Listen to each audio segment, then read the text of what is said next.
Hello my dear friends, my name is Shailen Kumar Gupta and this video is regarding a concept that is very helpful to me in understanding different type of electrical machine. The concept is back EMF. Back EMF is very common to all type of electrical machine and this video has been made in such manner so that you can understand the basic operation of all electrical machine uh, using the concept. So let's get started. To understand back EMF in electrical machine, we should be able to differentiate the type of winding in the machine. So there are primarily two types of winding, field winding and armature winding. So the current flowing in the field winding produces the magnetic field in the machine.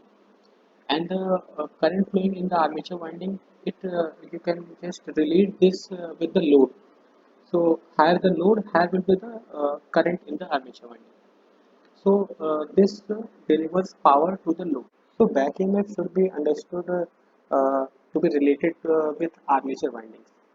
Actually, we can understand this with a simple circuit. Let us say this is the supply voltage, and this is the resistance, winding resistance, and here is the back EMF across the winding. Okay. Now let us say that some load current is flowing in this circuit. So if higher amount of load is to be supplied by the motor, this IL current will go on increasing. And if you can see in this circuit, IL is equal to Vs minus EB divided by R. Okay, so R is your constant, Vs is also constant. So the only thing is EB. So back EMF decreases. In all the electrical machines, the machine controls the load current through its back EMF. So back EMF could be understood as feedback to the source which is supplying the power to the motor. The motor just gives a feedback to the source that how much current it wants, depending upon the load it has been connected. So we should here understand what is the back EMF itself. So back EMF on what parameter it depends? It depends upon the magnetic field in the machine air gap and the frequency of magnetic field variation. It is actually the Faraday's law, d phi by dt. So phi is here the magnetic field in the machine, and d by dt is the frequency by which that phi is changing.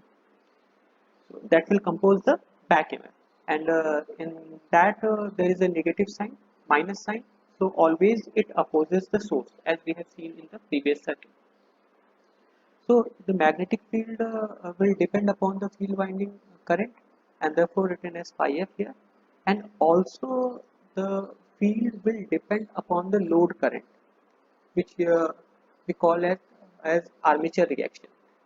So always this armature reaction which will be the opposite to the main flux that has been generated by the field winding. So phi A will always be a component that demagnetizes the main flux. Then if we talk about the variation of magnetic field, then in transformer it will be the frequency of the source. Okay, and in other rotating machine it will depend upon the rotor speed. So in electrical machine there are two type of machine. One is singly excited machine, one is doubly excited machine.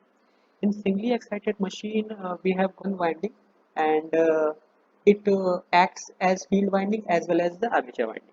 And in doubly excited machine we have separate windings for both, for generating field and for supplying the load. So we have got transformer and induction motor as a singly excited machine, and DC motor and synchronous machine as doubly excited machine. In transformer and induction motor, the magnetic field in the machine is constant because we are not changing the supply. So as supply remains constant, the magnetic field will also remain constant. But the load current changes as per the connected load. So how this load current will change then? The back EMF will vary. So back EMF will vary by the natural phenomena in the machine. The higher current will generate higher armature reaction, and this would decrease momentarily the flux in the machine, and therefore the back EMF will also reduce to increase the current. In DC motor and synchronous machines as well, this natural phenomena occurs of armature reaction. But there we have got a second control tool, that is to control the field in the machine directly by varying the voltage of the field winding. So as the field winding current will change, the field flux will change, and therefore the back EMF will also vary. So here we can control the load current to control the generator torque. The advantage of having a motor that can deliver variable torque is that it can deal with a load that whose torque changes, and as these torque you can change, the motor speed can also be changed. Uh, this specific thing, the relation between torque and speed, I have discussed in my previous video, so you can go in the description box and check my that video. But here this is for the DC motor. In synchronous machine, it is a bit more interesting.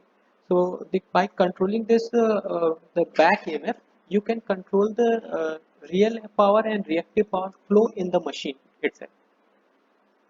So for that, I will make a separate video for synchronous machine, how we can control the real and reactive power of in the machine. And I will also make a separate video for discussing the active power and reactive power uh, concept. So for that, just subscribe this channel, and don't forget to press the bell icon so that you can have all those notification of my new videos. And thank you for now.